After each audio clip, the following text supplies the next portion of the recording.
નમસ્કાર દર્શક મિત્રો, સ્વાગત છે તમારું આપણી ચેનલમાં। આજે આપણે આવી ગયા છીએ જામનગરના કાલાવડ ગામે, જે શીતલા કાલાવડ તરીકે પણ ઓળખાય છે, જે જામનગરથી 50 કિલોમીટરના અંતરે આવેલું છે। અહીં આપણે બે મંદિરના દર્શન કરીશું, જેમાં એક છે શીતલા માતાનું મંદિર ને બીજા બ્રહ્મચારેશ્વર મહાદેવનું મંદિર। તો ચાલો પહેલાં શીતલા માતાના મંદિરના દર્શન કરીએ।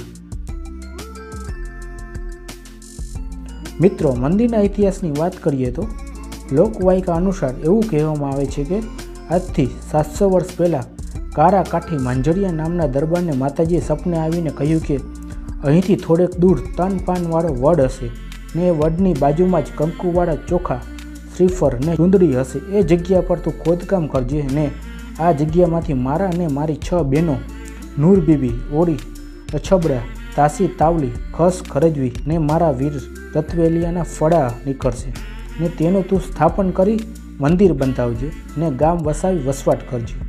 તે દરબારનું નામ કાલાકાઠી હતું ને માતાજીએ વડની નિશાની આપી હતી, એટલે ગામનું નામ કાલાવડ પડ્યું।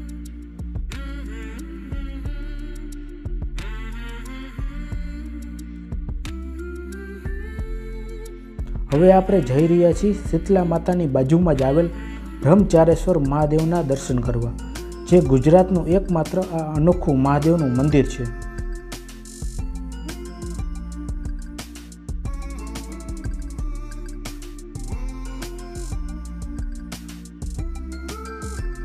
તમે જોઈ શકો છો આ મંદિરના ચમત્કારને। એક અગરબત્તીમાંથી 2 જ્યોત પ્રગટે છે, જે 2 અલગ અલગ દિશા તરફ જઈ રહી છે।